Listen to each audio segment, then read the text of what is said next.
अस्सलाम वालेकुम तासु ګورئ ابازین خبر زم شاهد جان زیب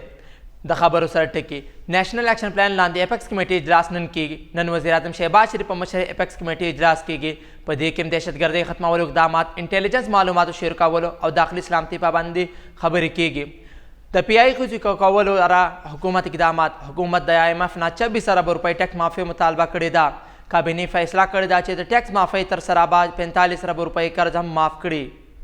د خبرو تفصیل نېشنل ایکشن پلان لاندې اپیکس کمیټي اجلاس نن کیږي نن وزیر اعظم شهباز شریف په مشر اپیکس کمیټي اجلاس کیږي په دې کې به دهشتګردۍ ختمولو اقدامات انټيليجنس معلوماتو شیر کول او داخلي سلامتي باندې خبرې کیږي د نېشنل ایکشن پلان لاندې اپیکس کمیټي اجلاس دا هم فیصله امکان لري د وزیر اعظم شهباز شریف په مشرۍ کې اپیکس کمیټي اجلاس نن به کیږي چې اجلاس کې ملک دهشتګردۍ ډیرولو باندې غور کوي اجلاس کې وفاقي وزرا وزیر اعلی ګان او د انټيليجنس ادارو مشران شرکت کوي په اجلاس کې د خیبر پختونخوا او بلوچستان کې وروسته ورځو کې دهشتګردۍ واقعیات باندې رپورټ به پیش کیږي او د انټيليجنس معلوماتو موثر شریکولو باندې غور کیږي دین علاوه داخلي سلامتي لپاره اهم اقدامات او فیصلې منظور امکان لري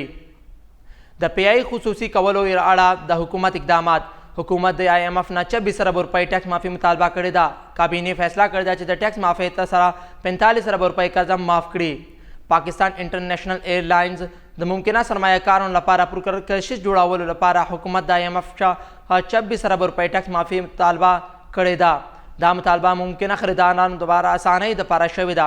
چې عملیاتو مالیت کمولو او زړې مالی ذمہداري ختمولو لپاره حکومت د پی آی د خرڅېدلو لپاره زوراوره فیصله کول پکار دی چې په دې کې نوې تیاری شمولیت باندې ټیکس معافي او نور مالی اصلاحات شامل دي د نشکاري وزیر اعظم عبدالعلیم خان ویل چې پی آی کې د کاروبار ظرفیت شته دی خو دې لپاره غټې فیصلې ضروري دي